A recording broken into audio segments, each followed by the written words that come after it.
Aujourd'hui, dans Vintage Mécanique, on s'attaque à un véhicule hors norme. Triple XL.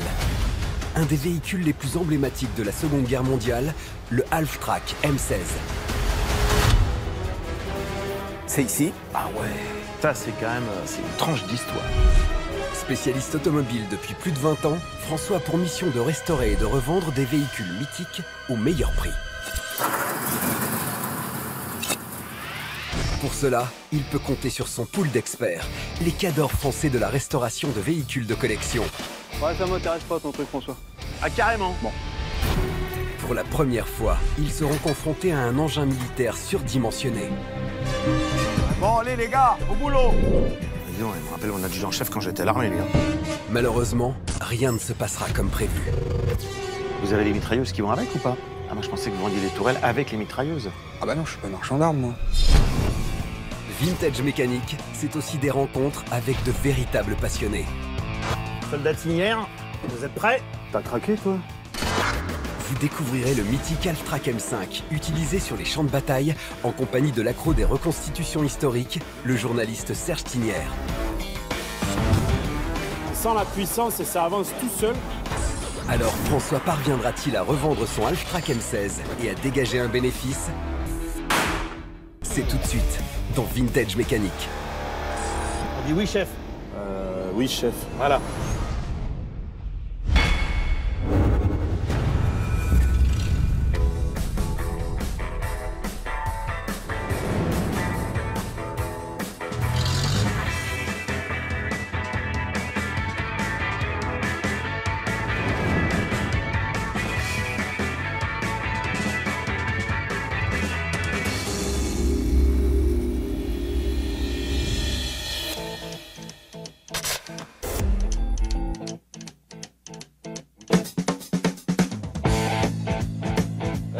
Aujourd'hui, je m'attaque à un engin un peu spécial.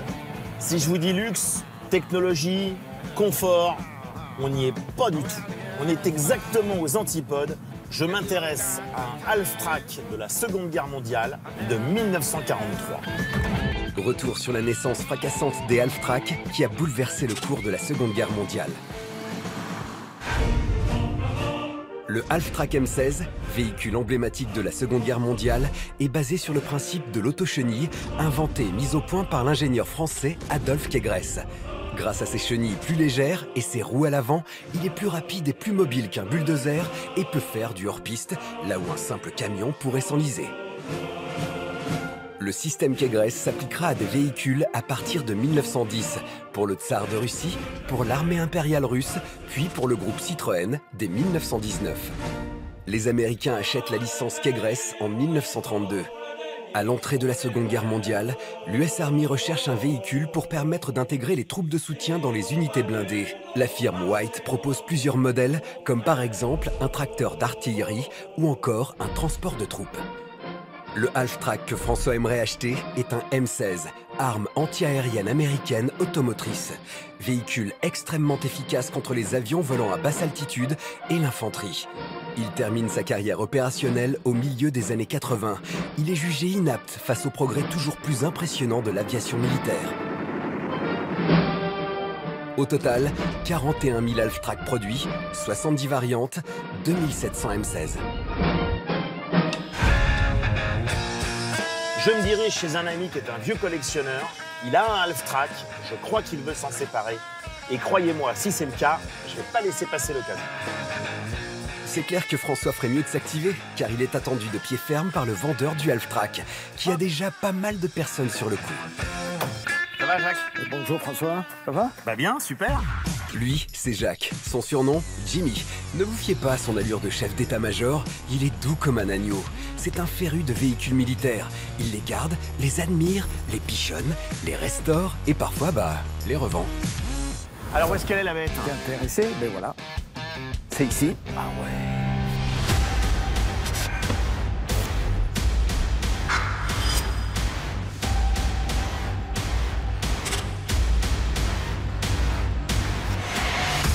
Ça, c'est quand même c'est une tranche d'histoire.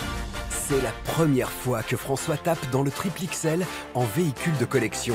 Et ce qui est sûr, c'est qu'on est face au Dwayne Johnson des véhicules militaires. Ça calme direct. Cette machine de guerre écrase tout sur son passage, avec ses dimensions imposantes de 6,55 m de long, 2,05 m de large et 2,57 m de haut avec la tourelle. Ce mastodonte de la Seconde Guerre mondiale était un soutien d'infanterie anti-aérien manœuvré par 4 soldats, un pilote, un chef de bord, un tireur et un soldat pour recharger les 4 mitrailleuses. Véritable bélier tout-terrain, son treuil à l'avant, doublé de ses 9 tonnes, permet de tirer de lourdes charges pouvant atteindre 4,5 tonnes. Les GI se mettaient à couvert derrière un blindage de 12,7 mm à l'avant et 7 mm sur le reste du véhicule. Pour contrer l'ennemi, l'Half-Track est doté de panneaux blindés sur les côtés et à l'arrière. Traction intégrale pour ce blindé qui peut passer n'importe quel obstacle. Ces robustes chenilles reposent sur un solide système de freinage à tambour hydraulique. Moteur White 160 AX 6 cylindres de 147 chevaux pour une vitesse maximum de 70 km/h. Et ce modèle-là, il avait quoi? Il avait une tourelle de DCA, il avait quoi? Alors, il était équipé d'une tourelle Ouais. à 4 mitrailleuses au couplet, des 12-7. Des 12-7. Voilà. Ouais. Ah oui, donc c'était À but- un à but anti-aérien. Ouais, c'est ça. Et notre machine de guerre pouvait être aussi utilisée en appui au sol. Au sol, 4 mitrailleuses, ça fait des dégâts. Les Américains l'avaient appelé le meat chopper, ça veut dire le hache-viande. Sympa. Ah ouais, l'humour à l'américaine quoi. Et tu penses que ça, c'est quelque chose que je peux espérer retrouver, la tourelle avec tout le matériel? Oui, on Ouais. n'a pas dit que ça se trouvait sous le sabot d'un cheval, mais enfin, ça peut se trouver. Et pour trouver une tourelle, François devrait rallonger la modique somme de 7 500 €. Et ouais, c'est pas donné. Et si on veut éviter de perdre trop d'oseille avant de se lancer dans un achat pareil, il y a 2-3 trucs à savoir. Dans les points noirs du Half-Track, il y a évidemment la consommation. Ça, vous vous en doutez, évidemment, vu le poids de l'engin, ça ne consomme pas du 5 litres au 100. Je dirais qu'en dessous de 60 litres, il ne peut rien se passer. Deuxième chose, évidemment, ce n'est pas votre petit garagiste du coin qui va pouvoir vous l'entretenir. C'est un véhicule bien particulier. Et les pièces sont rares, voire quasi introuvables. Du côté des points positifs, il y en a plusieurs. D'abord, l'épaisseur de la tôle fait qu'évidemment, ça ne rouille pas en 10 minutes. Deuxième chose, c'est homologué pour la route, donc vous pouvez rouler sur la route avec. Évidemment, la vitesse maximum avoisinant les 70 km/h, c'est bien évidemment un véhicule à réserver pour des routes secondaires. On ne va pas sur les nationales et on ne va pas sur les autoroutes avec un Half-Track. Les Half-Track sont devenus quasiment introuvables. Beaucoup sont morts au combat et beaucoup d'autres ont été transformés en engins agricoles. Donc forcément, la cote de ce monstre mécanique monte progressivement. On peut atteindre les 80 000 € pour un très beau modèle. Bon, il faudrait que je fasse un petit peu le tour du propriétaire, comme on dit. Oui, mais on va le faire. Mais, Il n'y a aucun vice caché. Hein. Jimmy a l'air de bonne foi, mais François le sait, la confiance dans les affaires, ça n'existe pas. Il doit maintenant passer au crible ce monstre de 9 tonnes. Même si François paraît minuscule à côté, et ça, malgré sa corpulence, il va falloir limiter les risques et dresser une expertise précise. Mon verdict, l'engin est plutôt pas mal. La tôle, c'est du costaud. Néanmoins, évidemment, un véhicule de cet âge-là, il y a un petit peu de corrosion. Je pense qu'il faudrait aussi le repeindre intégralement, retrouver tous les accessoires, à commencer par la tourelle. Et je pense sincèrement que ça va lui donner un cachet historique génial si on se donne le mal de les trouver. Sans compter une révision totale du véhicule, comprenant le réseau d'essence, car un réservoir de fortune a été installé, et une vérification des freins. Moi, j'ai de petites inquiétudes, mais tu vas peut-être pouvoir me rassurer. Je suppose que les chenilles, évidemment, c'est des pièces détachées qu'on ne trouve pas partout. C'est assez dur à trouver. Enfin, celles-ci n'ont pas à être changées.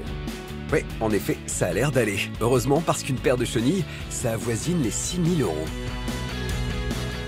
Et deuxième chose, évidemment fondamentale, le moteur. Pas de problème. Tiens.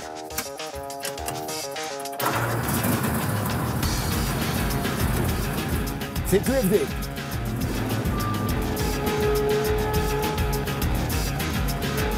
C'est génial. C'est génial. A priori, RAS au niveau motorisation. On passe à la négo? Après avoir fait le tour du véhicule, François estime un forfait de restauration à la louche à 25 000 € minimum. Objectif revente du Half-Track après restauration, 80 000 €. Prix d'achat du Half-Track en l'état, 45 000 €. La mission pour François, négocier pour dégager un maximum de bénéfices. 35. C'est généreux de ta part, je suis d'accord. Ah ouais, carrément. Forcer la main au vendeur, pas sûr que ce soit la meilleure technique. Non, non. Tu ne le vendrais pas à 35? Jimmy reste sur ses positions. 45 000 €, point barre. 40? Même à 40, tu dis pas oui? Non, non, non. Zéro pointé, François. Papy fait de la résistance. La bataille du Half-Track semble bel et bien perdue. C'est 45 prix net et Ah oui, définitif. d'accord, bon. Écoute, bah pour une fois, je pense que je ne vais pas jouer le marchand de tapis. 45. Bon, ok. Merci, Jimmy. C'est tout bon. François a décidé d'acheter le Half-Track au prix fort. Une bonne nouvelle pour Jimmy, qui va pouvoir passer quelques mois en bon retraité sous les cocotiers.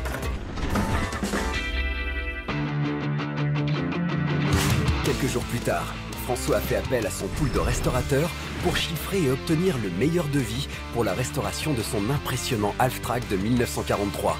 À l'issue de ces enchères, celui qui formulera le meilleur devis remportera le marché. D'abord, il y a Gabriel et JF, les pros de la Citroën. Adeptes des véhicules populaires, ce duo de choc est d'une patience à toute épreuve. Nicolas et Gilles, grâce à leurs connaissances encyclopédiques, aucune voiture ne leur résiste, surtout si c'est une Allemande. Denis, son credo, la Jeep. Il pourrait en remonter une, les yeux fermés. Pascal, alias la Rescousse, ce véritable touche-à-tout a plus particulièrement un faible pour les Allemandes et les Porsche. Alors, que vont penser nos spécialistes de cette machine de guerre? Vont-ils se laisser séduire par cette restauration? Bienvenue. Bonjour François. Alors, une petite question avant de commencer. Puisque aujourd'hui, la parité est loin d'être respectée. Qui parmi vous a fait son service militaire? Oh là, il y a un tir au flanc. Limite P4. D'accord. Les amis, aujourd'hui, j'ai une sacrée surprise. Alors, on va rentrer tout de suite dans le vif du sujet. Vous allez vite comprendre pourquoi c'est un jour particulier. Vous êtes prêts? Oui. Feu! Attention les yeux. Hein.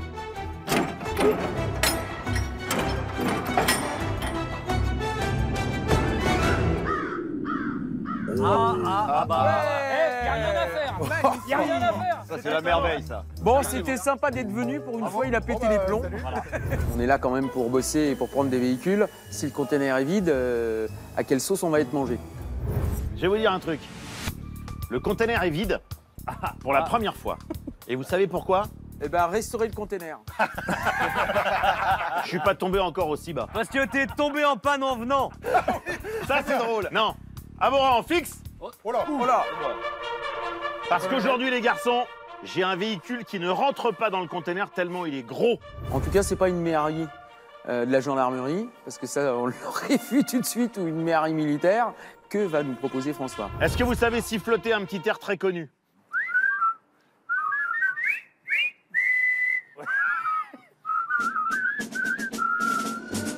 Il est temps maintenant pour nos restaurateurs de passer aux choses sérieuses et de découvrir le véhicule XXL du jour.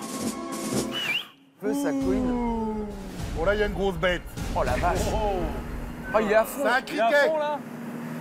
Là, il y a du lourd. Il y a Oh plus la de vache. transport.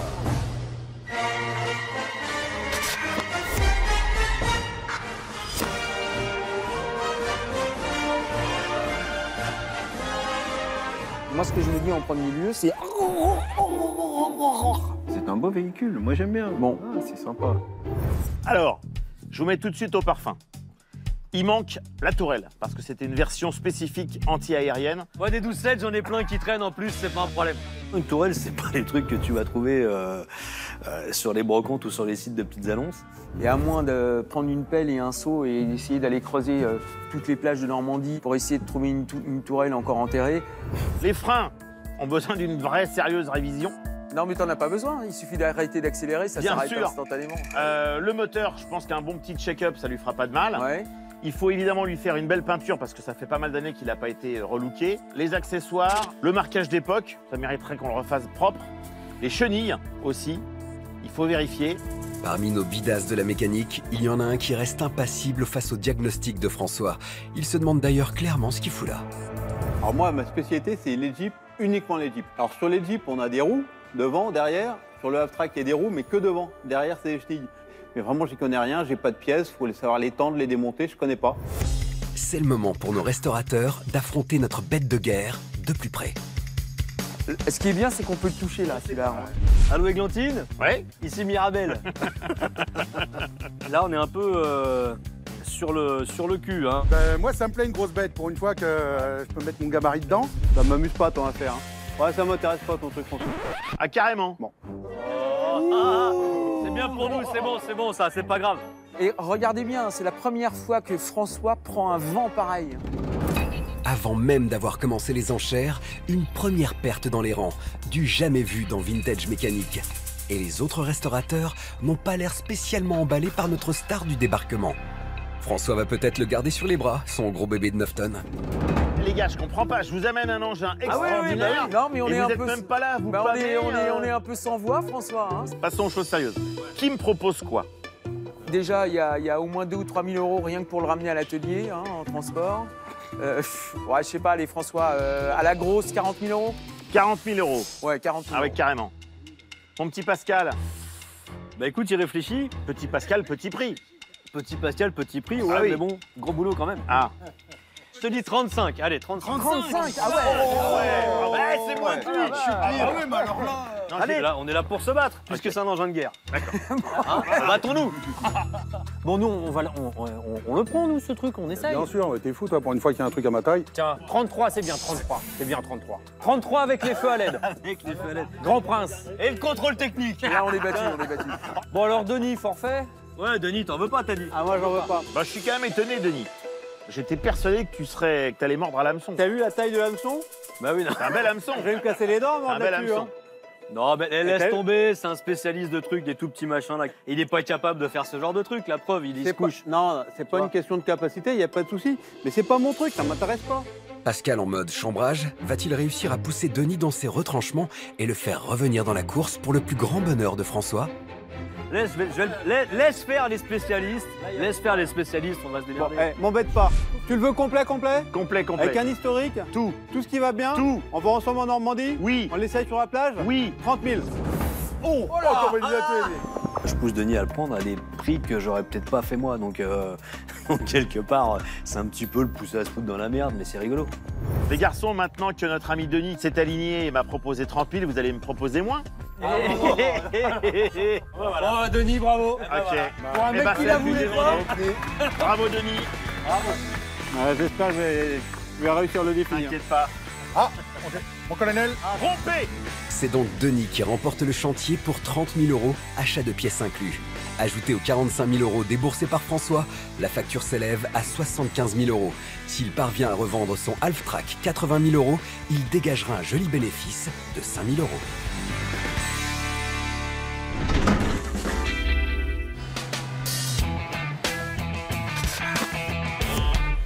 Premier jour de restauration au garage de Denis. Notre expert en Jeep est déjà sur le pied de guerre, un chouille préoccupé. Je te sens soucieux, mon Denis. C'est quoi l'histoire? Pour le moment, le problème de Denis, ce sont les freins, car vu où ils sont placés, c'est juste une tanasse pour y accéder. Et comme notre bestiau de 9 tonnes a près de 70 ans, vérifier les freins, c'est juste la base. Pour refaire les freins, il faut que j'accède au tambour. Le tambour, tu vois, il est derrière. Derrière, là, ouais. Le problème qu'on a, c'est qu'il faut retirer la chenille pour accéder au tambour de frein. Pour l'instant, j'ai pas compris le truc. Problème de taille pour Denis, car retirer des chenilles, c'est pas aussi simple que de changer les pneus d'une Jeep Willys. Bon, espérons qu'il n'y ait pas d'autres mauvaises surprises. Je pense qu'il faut changer les deux réservoirs. Ça, c'était pas prévu. Je comprends pourquoi il y a un jerrycan qui a été rajouté à l'intérieur qui permet d'alimenter le bestiau.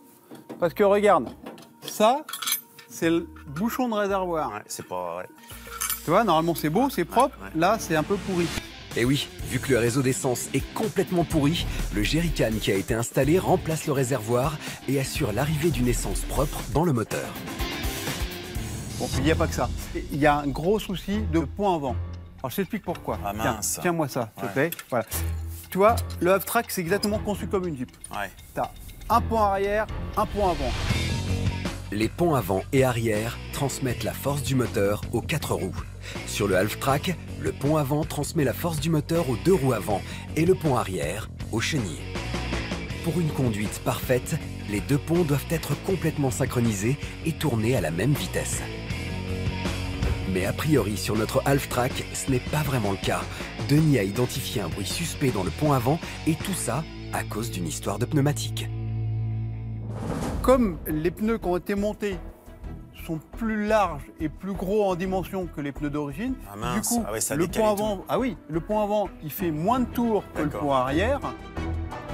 Ce qui veut donc dire, concrètement, que le pont avant tourne moins vite et roule plus lentement que le pont arrière qui entraîne les chenilles. Forcément, il y a quelque chose Ça qui a force. forcé, il y a quelque chose qui a cassé. Ça, c'est sûr. C'est pour ça qu'il y a du bruit. On a vu aussi, en regardant, que les optiques de phare sont complètement oxydées. Ce qui veut Ouais. dire, c'est que tout le circuit électrique doit être oxydé.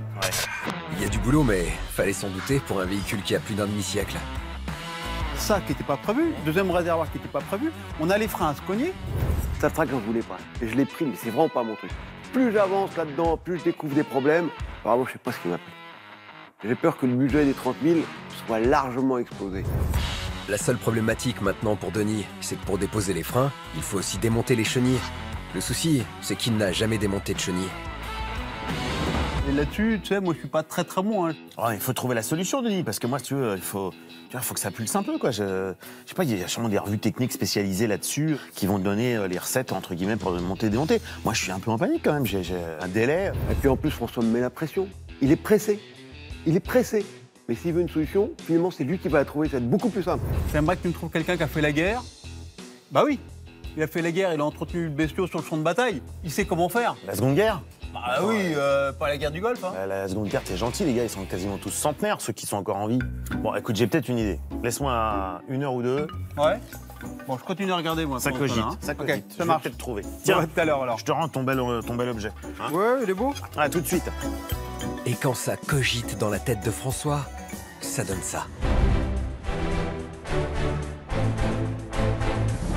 Ne vous fiez pas aux apparences, il ne s'agit pas là de la sortie annuelle de la maison de retraite des Lilas. François a trouvé The Expert des véhicules militaires.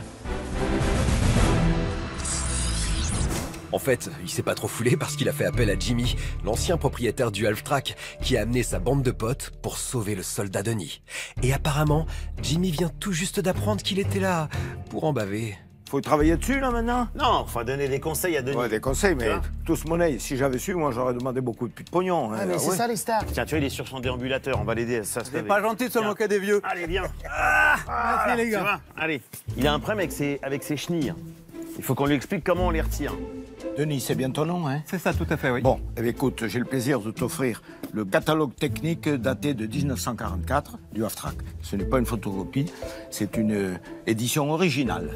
C'est votre livre que vous avez perçu en 44 quand vous avez débarqué? Exact. Ouais, enfin, moi, j'étais en culotte courte. Hein. Ah ouais, c'est super sympa. Il fait pas les choses à moitié, Jimmy. Ça lui évitera de se déplacer à chaque fois que Denis aura une question technique. Bon, et nos chenilles alors? Pour démonter la chenille, il y a 2 ou 3 séquences et il faut les respecter. Temps d'exécution, 2 heures. Incompressible, même en plein milieu d'un champ de bataille. Ça devait quand même être coton, parce que là, les gars, ils avaient le temps de se faire tuer 10 fois quand même. Hein. Ah ben, il fallait une protection, c'était pas sans danger. Bon, ça y est, Capito, tu as compris, là, le bouquin?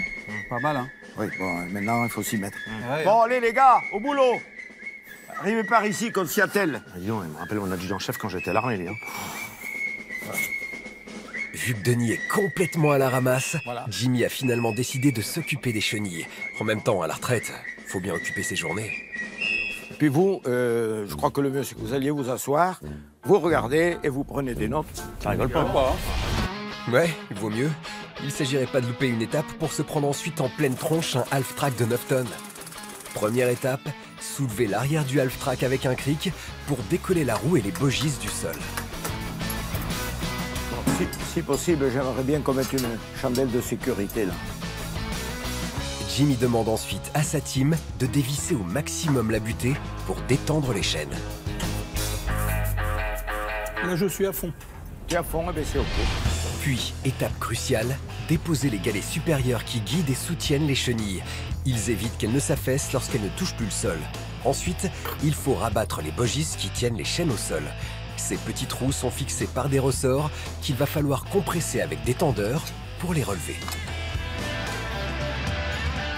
Et pendant que notre caporal en chef mène une mission commando, Françoise et Denise se la coulent douce. C'est cool, t'as la belle vie, toi. Je t'amène mes potes, c'est eux qui font le boulot. Toi, tu fais inspecteur des travaux finis, en plus tu vas encaisser le pognon. C'est cool, la vie, hein. C'est toi qui fais le boulot, c'est moi qui facture. Ah, d'accord. Ah, tu vois comme ça, toi. Bon, trêve de bavardage, revenons à notre poids lourd. Nos spécialistes s'aident maintenant d'une sangle avec laquelle ils vont soulever les bogies pour donner du mou à la chaîne. Pour finir, nos warriors de la mécanique vont dévisser et retirer l'extérieur de la roue folle et du barbotin, la petite roue principale qui déroule la chaîne de la chenille, pour pouvoir y accéder plus facilement. Et après y avoir laissé un peu de sueur, Jimmy décide de réveiller Denis et François pour l'étape finale. Bon, la chenille est détendue, donc on va faire glisser à l'air de barre. Bravo! Et effectivement, Jimmy n'avait pas menti à François. Les chenilles sont juste nickel. Les chicots ne présentent aucune usure. C'est une bonne nouvelle pour François et Denis. Et vu tout le travail abattu, ça mérite bien une petite récompense. Ce que je vous propose maintenant, c'est qu'on aille tous boire un coup. Hein, c'est une bonne idée, hein. Bon, bah les gars, allez, les grenadines pour tout le monde. On y va. Allez, on y va.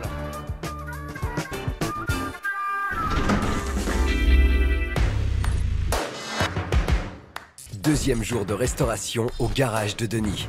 Aujourd'hui, toutes les troupes sont sur le pied de guerre et vont en baver. Grâce aux recommandations de Jimmy la veille, nos musclores ont retiré la chenille côté droit. 300 kilos quand même. Mission suivante, vérifier les 4 tambours de frein. Pour ça, les garçons retirent la roue à l'aide d'un tire-clou qu'ils sont en train de fixer. Et ça demande de la puissance. Et ouais, plus de 50 kilos à extirper, c'est chaud.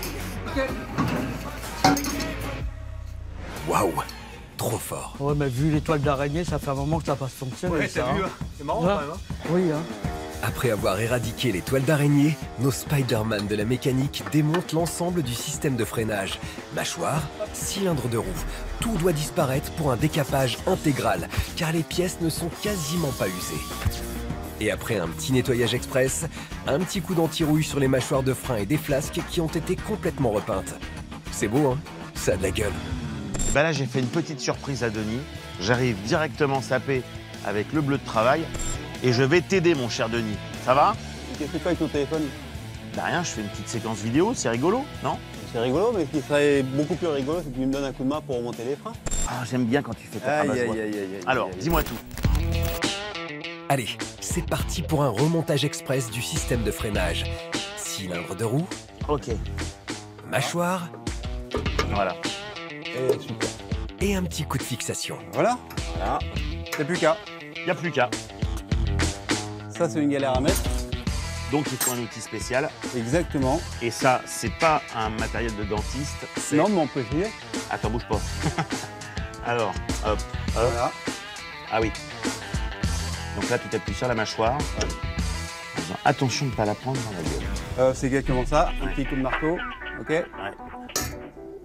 Nickel. Boum. C'est fini, ça bouge plus. Et là, on est en place. Il ne reste plus qu'une chose à faire, remettre le cache du tambour. Et ça, c'est un truc de bonhomme. Ah, la vache.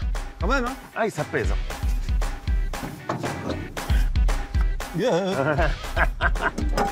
Voilà. Nickel. Il est temps maintenant de s'occuper du pont avant, car d'après Denis, rappelez-vous, il y aurait un petit souci, peut-être quelque chose de cassé à l'intérieur du mécanisme. Alors, qu'est-ce que je peux faire pour t'aider pour aller plus vite? Ben, ce que j'aimerais, c'est que tu me tombes la roue. Ok, ça, c'est pas un problème. D'accord. Allez, c'est parti. 1, 2, 3. Voilà. Ah ouais, Là. effectivement, ouais. Ah oui, elle est pas légère, légère. Ah, la On la tire un peu pour la mettre droite. Voilà, encore un peu. Oh, le poids que ça pèse. Voilà. 200 kilos la roue, ça calme. Et tu sais pourquoi? Non? Parce que c'est une roue, entre guillemets, increvable. Tu vois bien que c'est un véhicule blindé. Pleine. Ben oui, c'est un véhicule blindé. Ah oui, y a pas de valve. Alors, attention, on va simplement la laisser tomber. Pousse-toi un petit peu. On la laisse tomber. Oui, Hein? chef. Elle tombera pas plus bas. Ah bah non, ça Elle va ira pas nous plus gêner. bas, ça c'est Bon. sûr. Bon, Denis va s'occuper maintenant du pont avant qui a rendu l'âme. Notre Half-Track possède un pont avant directeur équivalent à celui d'une automobile. Mais sur notre engin militaire, les roues avant peuvent également devenir motrices. Pour que la force motrice arrive jusqu'aux roues avant, il faut actionner le pont avant via la boîte de transfert. La boîte de transfert reçoit son mouvement de la boîte de vitesse et dispose de 2 démultiplications. Une normale pour une conduite sur route et une courte pour franchir des pentes raides ou lors des passages d'obstacles qui nécessitent une faible vitesse. Comment ça marche? En enclenchant la boîte de transfert, la puissance du moteur va être délivrée à l'arbre de transmission avant sous forme de couple et de mouvement de rotation. L'arbre de transmission est directement relié au différentiel. Le différentiel est un organe mécanique composé de solides engrenages dotés de roulements à billes et baignant dans de l'huile. Il va permettre de délivrer la puissance du moteur aux arbres de roues. Grâce à la rotation des arbres de roues, les 2 roues deviennent alors motrices.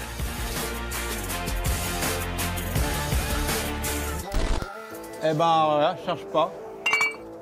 Il manque pas quelque chose, là? Tu vois, regarde ça. C'est libre, ça devrait pas pouvoir tourner comme ça. Alors, il y a l'arbre de roue qui ressort jusque-là. Mais comment ça se fait? Il n'y a pas d'arbre de roue? Bah, c'est peut-être ça, le problème qu'on a détecté. Pour avoir. L'arbre de roue est logé dans un tube métallique. Il permet, grâce au mécanisme du différentiel, de faire tourner les roues quand on passe en mode 4x4.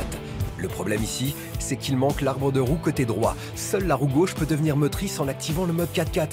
C'est un peu ballot.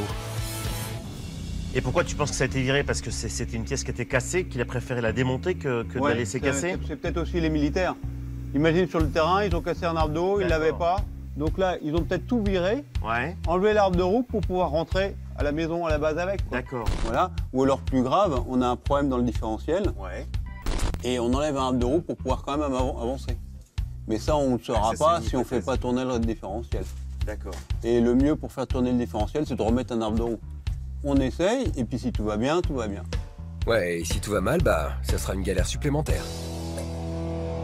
Bon, par contre, moi, je m'occupe de l'arbre de roue. Ce que j'aimerais bien que tu fasses, c'est me trouver une tourelle Maxon. Oui, ça, je t'avais dit. Ouais. Tu peux me trouver ça? Oui, chef. Ça marche? Bien, chef. En état de fonctionnement. Hein. Bah, évidemment. Salut. Ciao.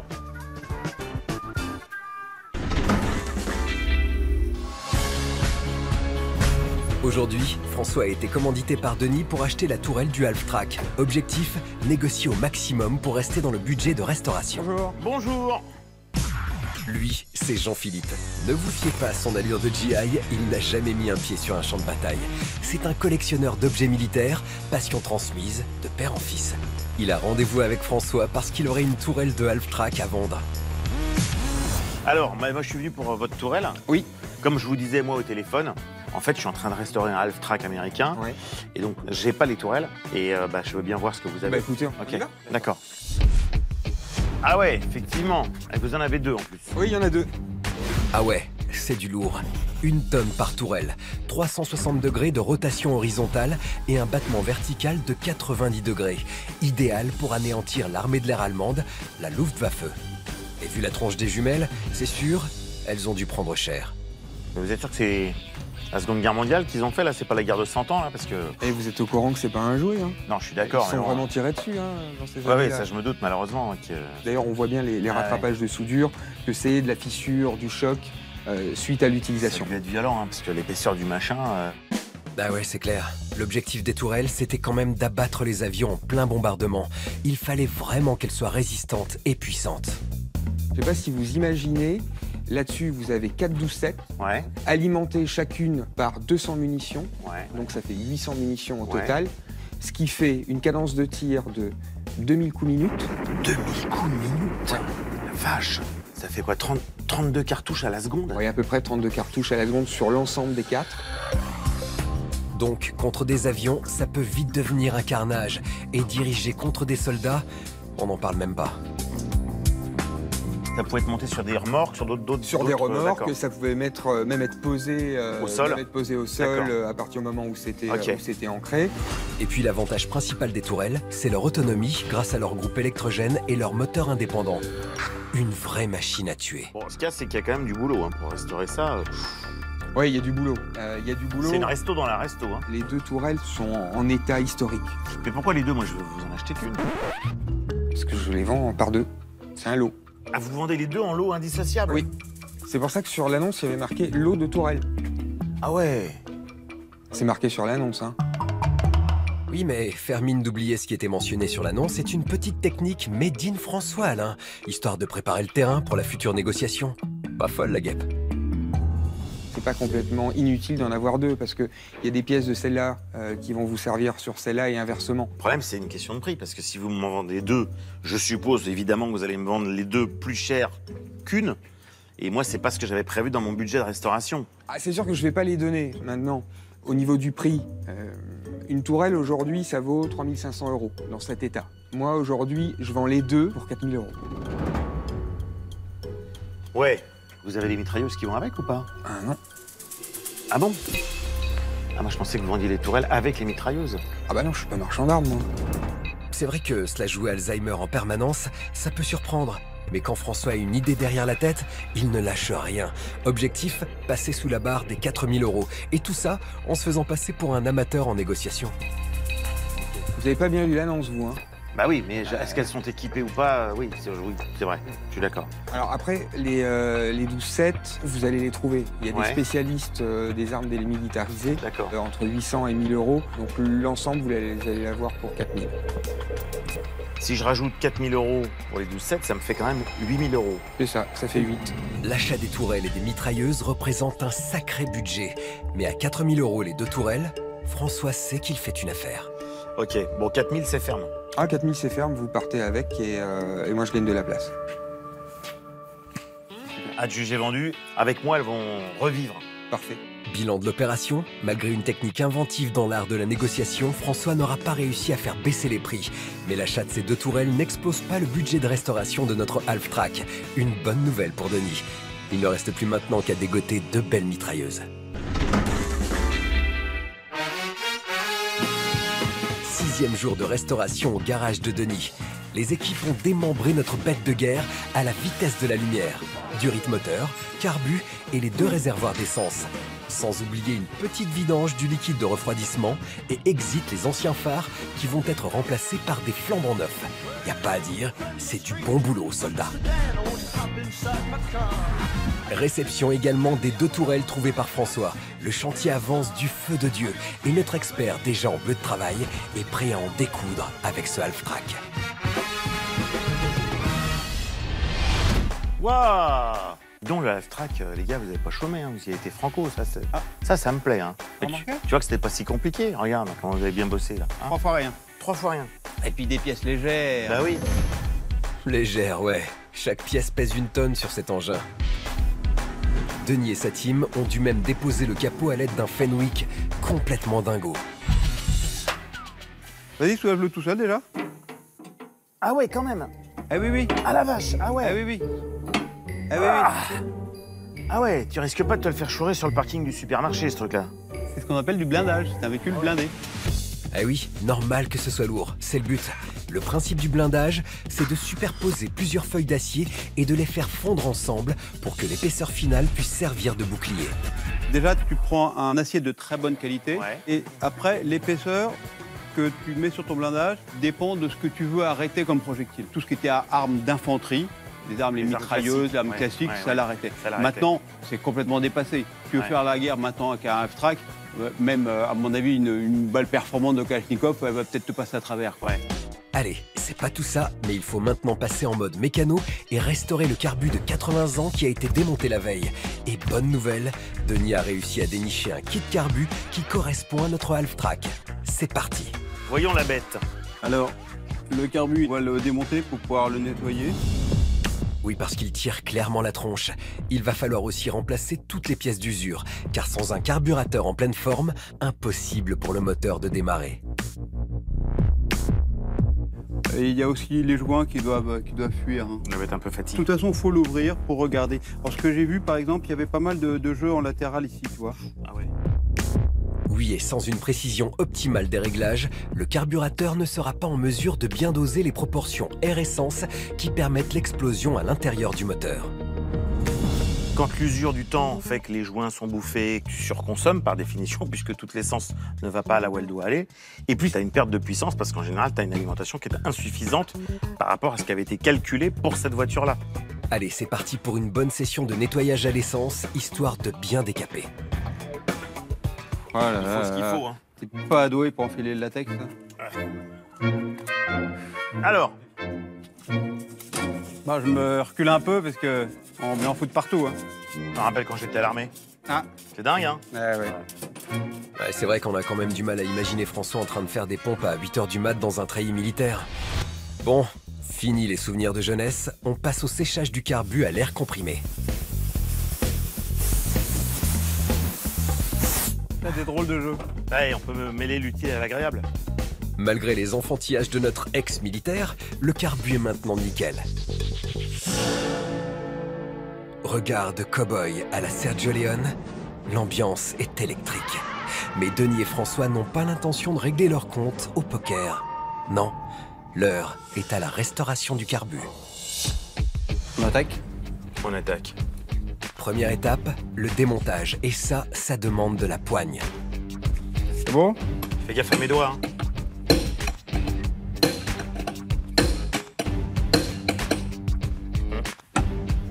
Ça y est. Quand même. C'est tout bon, mon Denis. Ah, c'est l'instant de vérité. Bon, c'est plutôt propre. Et là, franchement, c'est pareil. Les flotteurs, nickel. Ils sont plutôt pas mal. Et c'est plutôt une bonne nouvelle, car il n'y a quasiment rien à changer, si ce n'est l'axe des papillons qui régule l'entrée et la sortie du mélange air-essence, le piston de la pompe d'accélération avec son caoutchouc et quelques joints. Dernière étape, remontage illico du carbu. T'as vu, mon Denis? Mine de rien, j'ai bien assuré, hein. C'est vrai que François s'est débrouillé comme un chef, avec une toute petite aide de Denis, avouons-le. Alors, tu sais ce qu'on va faire maintenant que le carbu il est fait, il est fini, il est terminé? On va peut-être passer à l'arbre de roue, hein? Tu sais que là, j'ai un peu l'impression d'être le maître d'œuvre, finalement. Je vais t'expliquer comment on bosse. Ouais, c'est ça. Lors du démontage, Denis s'était aperçu qu'il manquait un arbre de roue. Sans arbre de roue, impossible pour le half-track de passer en mode 4x4. Ce que je te propose, c'est qu'on va remettre les arbres de roue. Ouais. On fera tourner le différentiel à la main pour écouter s'il y a un bruit ou pas. On sait jamais. Et si le différentiel est HS, impossible pour lui de répartir équitablement la puissance du moteur aux arbres de roue, donc impossible de passer en 2 roues motrices. 1, 2, 3, hop. Voilà. Nos MacGyver de la mécanique font tomber les caches rapidement et positionnent les arbres de roue flambant neufs commandés par Denis pour tester le différentiel. Voilà. Je peux me glisser dessous et avec un démon de pneu, par exemple, je vais essayer de faire tourner le différentiel. Ok. Et ça devrait faire tourner les arbres de roue qu'on a mis. Ok. D'accord? Et si ça tourne pas, la déduction... Ah, c'est pas bon signe du tout, ça. C'est que le différentiel est cassé. Exactement. C'est bon, tu tiens l'arbre de roue? Je tiens l'arbre de roue. Ok, on y va? On y va. Ah, moi, ça tourne absolument pas. Hein. Et moi, ça tourne tranquille, j'ai même pas besoin de mon démon de pneu, regarde. Je le tourne à la main. Oh là là là là. Qu'est-ce qu'on va faire? Les arbres de roue ne tournent pas, ce qui veut dire que le différentiel est cassé. Mais pour pallier au problème, Denis a sa petite idée. Moi, je commence à en avoir un peu marre de ton véhicule. Allez, je me sauve. C'est bon pour aujourd'hui. Hein. Quelle galère. Réparer un différentiel, trop de temps, trop d'argent. L'enjeu, trouver un autre pont avant où se loge le différentiel et faire un échange standard. Notre expert en Jeep Willys, véhicule de la Seconde Guerre mondiale, va activer son réseau. Vous avez besoin d'un pont avant complet? Oui, je crois que j'ai un problème de différentiel. Si vous voulez le pont complet, j'en ai un en stock. Vous l'avez en stock? Oui, il m'en reste un. Et voilà, un bon réseau et l'affaire est pliée en moins de 2. Un pont avant avec un différentiel provenant des États-Unis devrait débarquer en France dans très peu de temps. Bravo, Denis. Ok, super. C'est ok pour vous? Ok, bye bye. Salut. Salut.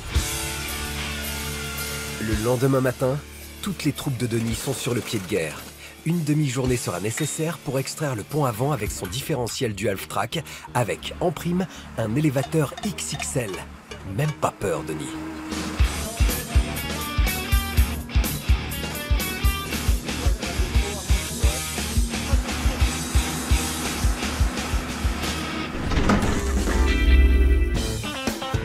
Le temps des travaux, François a décidé de prendre un grand bol d'air dans une zone marécageuse non répertoriée. S'il s'est rendu sur cette plaine de 100 hectares, ce n'est certainement pas pour faire un petit pique-nique en forêt. Alors aujourd'hui, j'ai rendez-vous avec un journaliste, historien et réalisateur.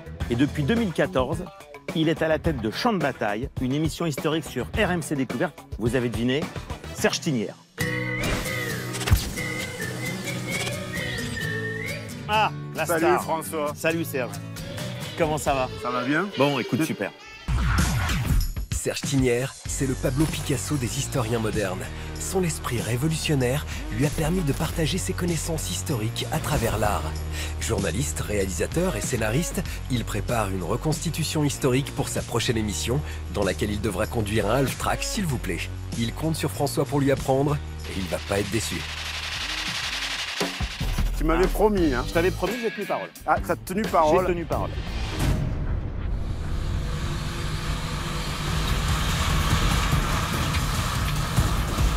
Oui, notre expert a réussi à se faire prêter une pièce de musée par des copains collectionneurs. Du lourd. Donc c'est pratiquement le même que celui que je suis en train de restaurer. Ça, c'est la version transport de troupes. Ce half-track, c'est juste le M5 de 1942. Construit par l'entreprise internationale, il n'a été conçu qu'à 4625 exemplaires entre 42 et 45. Notre gros bébé est connu pour son moteur rouge unique qui lui a valu le surnom de Diamant Rouge. Ce symbole américain reste très rare en France. Pas de doute, Serge sait que François vient de lui dégoter l'engin parfait pour sa reconstitution. Typiquement, le half-track, c'est vraiment la stratégie de l'entre-deux-guerres. C'est-à-dire qu'on va créer des véhicules qui vont déplacer les troupes. Ça vient de la Première Guerre mondiale, c'est-à-dire on se souvient de l'épisode des taxis de la Marne, qui est un petit peu un mythe dans l'historiographie française. Ah oui, à l'époque, les soldats étaient à pied alors qu'il fallait traverser la France entière. Difficile ensuite de frapper aussi vite et fort qu'un véhicule armé. Bon allez les gars, il est temps de passer en mode reconstitution. Et pour ça, François n'a pas blagué. Treillis, veste, lunettes, François a un charisme de dingue. Notre caporal-major sergent-chef s'apprête maintenant à donner une vraie leçon de conduite à Serge, histoire de voir s'il est aussi doué au volant qu'en histoire. Soldat Tinière, vous êtes prêts? T'as craqué, toi? Non, on dit chef. Oh, mais... On dit oui, chef. C'est quoi cette tenue? C'est ma tenue d'instructeur. Et maintenant, le vouvoiement est de rigueur. Non. Sérieux. Allez, hop. Ok. Ah ouais, ça blague pas. François a pris son rôle très au sérieux, peut-être même un peu trop. Bon alors, caporal Alain, première instruction. Soldat Tinière, je vais vous expliquer la manipulation à connaître pour conduire un half-track. D'accord. Levier de vitesse.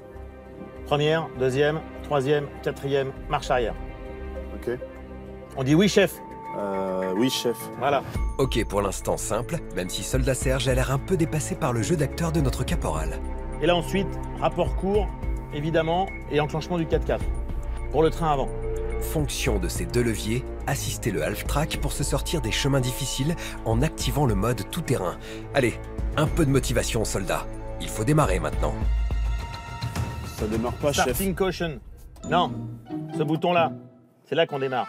Oui, chef. Premier test validé. Soldat Tinière, vous avez marqué un point. Première enclenchée, chef. Bien. Soldat, allons-y. Test numéro 1, check pour Soldat Tinière.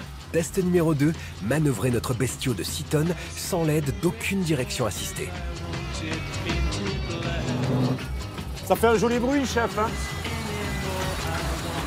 Finalement, je pensais que ça serait beaucoup plus dur à conduire, et en fait, c'est très très fin.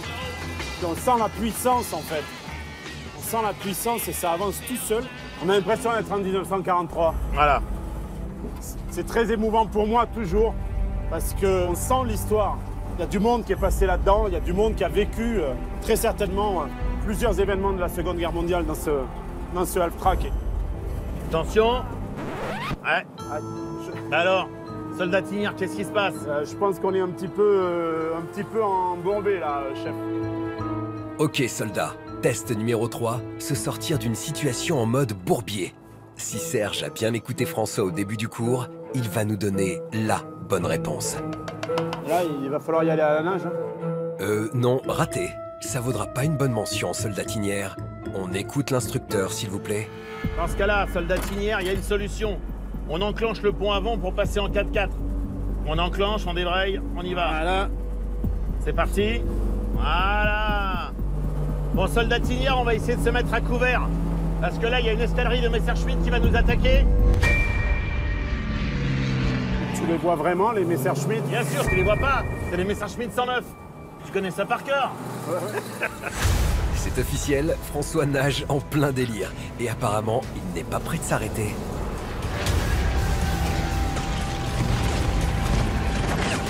C'est les Messerschmitt 109. Je m'en sors bien, hein? Pas mal, pas mal. C'est bon, c'est bon. Hop. Voilà, nickel. Soldatinière en rapport. Tu vas le faire comme ça jusqu'au bout, en fait. Jusqu'au bout. Et oui, Serge, quand François a une idée derrière la tête, difficile de lui faire changer d'avis, même quand elle est un peu lourde. Alors, caporal Alain, verdict?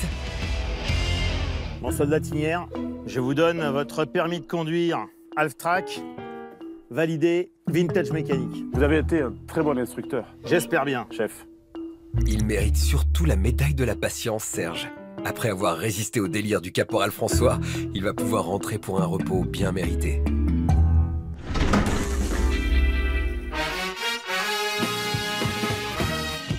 Après une journée en mode test dans les marécages, retour au garage de Denis. 30e et dernier jour de restauration pour notre Half-Track. Depuis le dernier passage de François, les troupes de Denis ont travaillé sans relâche. Les gars ont remonté les chenilles et les réservoirs, installé le carburateur, restauré les tourelles, installé les mitrailleuses et remonté le pont avant avec le différentiel. Remis en place le liquide et les durites de frein.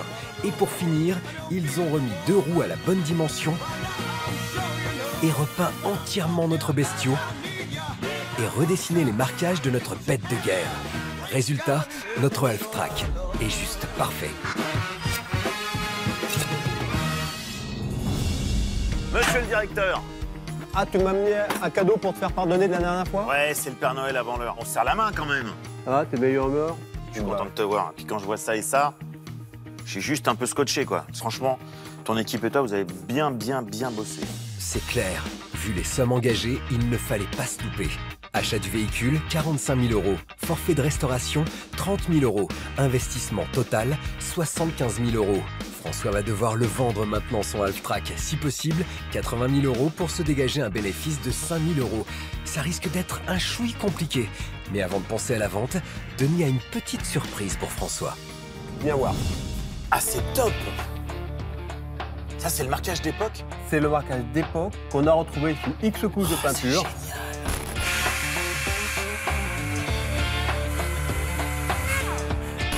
Ça, c'est pas un marquage de la première armée française? Exactement. C'est le marquage du 1er régiment d'artillerie coloniale. Donc ça veut dire en plus que ce véhicule-là n'a donc sans doute pas débarqué en Normandie, mais qu'il a sans doute débarqué en Provence. Exactement. Débarquement de Provence. Exactement. Avec Delattre de Tassigny et toute la bande. Exactement. C'est la première DFL, Division Française Libre de Delattre, qui a fait toute la campagne d'Italie, Monte Cassino. Monte Cassino. Donc ce véhicule a fait toute la guerre dans les rangs de l'armée française. C'est génial. C'est extraordinaire. Eh, franchement, je suis... tu vois, je suis ému, quoi. C'est... François en perd ses mots, mais ce n'est rien comparé à ce qu'il attend. La fameuse tourelle, qui a littéralement retrouvé une seconde jeunesse. Ça fait froid dans le dos. Là, dans notre cas, elle est installée vissée dans le Half-Track. Voilà. C'est fait pour être indépendant totalement. Complètement indépendant. Et tout a été pensé pour que la tourelle soit autonome. Ça, c'est alimenté par un moteur à essence qui vient charger une batterie. D'accord. Et cette batterie, ensuite, elle alimente le moteur électrique qui fait tout bouger. Allez, après la théorie, Denis passe à la pratique. Voilà. Tu as un interrupteur de mise en marché là. Ouais. D'accord. Et après, voilà, là.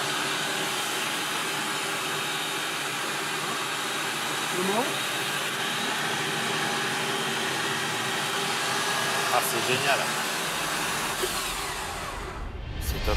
T'as compris? Ouais. Bon. Il est temps maintenant de passer à la dernière étape de ce chantier XXL.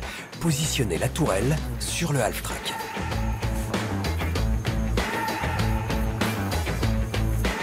Descends, descends. Ça bouge plus. Au bout de quelques minutes de sueur, notre half-track est enfin complet. Ok. Je vais te passer les chargeurs aussi pendant que t'es là-haut. Oh bah oui, ah bah tiens. Ah oui, ça pèse quand même. Ah, c'est des beaux bébés, hein. Parfait. Est-ce que ça t'embête de me passer mon sac? Non, bien sûr. Ouf. Ah bah j'ai amené mon pique-nique, hein. Forcément ça pèse. T'as mis quoi là-dedans? Oh rien, 3 fois rien, je vais te montrer. Oh la vache.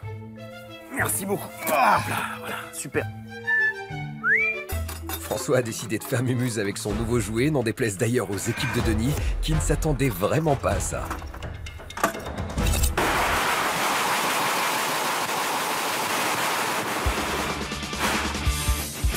Hey Denis, ça marche super.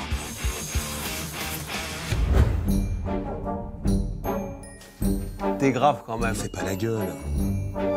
J'ai bien compris que c'était des balles à blanc. Bah évidemment. Ça surprend un peu quand même, hein.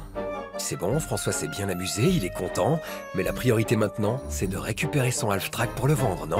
On a beaucoup ri, mais maintenant que le half-track est fini, bah, ce qui serait pas mal, c'est que tu prennes ton half-track sous le bras, tu me donnes ce que tu me dois, et tu t'en vas avec. Alors justement, je voulais t'en parler. Est-ce qu'éventuellement tu pourrais me le garder un peu tant que je trouve un acheteur? Mais t'as pas pensé à ça avant? Bah non. Pour l'instant, j'ai une ou deux touches. Ouais. Mais j'ai pas d'acheteur. Puis c'est vrai que, pour être clair, un half-track, ça se vend pas comme un paquet de lessive, si tu veux. Combien tu l'as payé le bestiau? Moi, je l'ai payé 45 000. 45 000, d'accord. Plus 30 000 de resto, on est à 75 000. Ouais. Je peux le proposer, j'ai peut-être quelqu'un même ici. Tout de suite, là? Ouais, écoute, je vais le chercher. Bah si tu veux, ouais. Ça, c'est une bonne surprise. Ah, ça a pas marché. Il est pas venu, il est pas là? Pour le coup, François ne comprend pas pourquoi Denis est de retour, seul. Il est devant toi, l'acheteur. Toi? Mais je croyais que t'étais pas super fan du half-track. Ah, je t'ai jamais dit ça. Je suis pas fan de la restauration de half-track. Une fois que je l'ai restauré et que j'ai vu que finalement c'est pas si compliqué, ouais. C'est une Jeep en plus gros. Ouais. Oui, on peut le dire comme ça, ouais. T'imagines, moi je suis collectionneur avant tout. Ouais.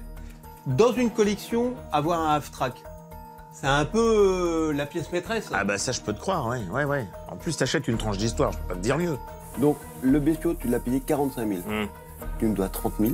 Ouais. Donc, je te fais un chèque de 15 000. Je t'expliquer. 45 plus 30, ça fait 75. Oui. 75 moins 30, ça fait 45. Tu me fais pas un prix à moi? Faut pas exagérer quand même. C'est 45 000 ou rien. Et François s'assoit sur son bénéfice. C'est déjà cadeau, papa.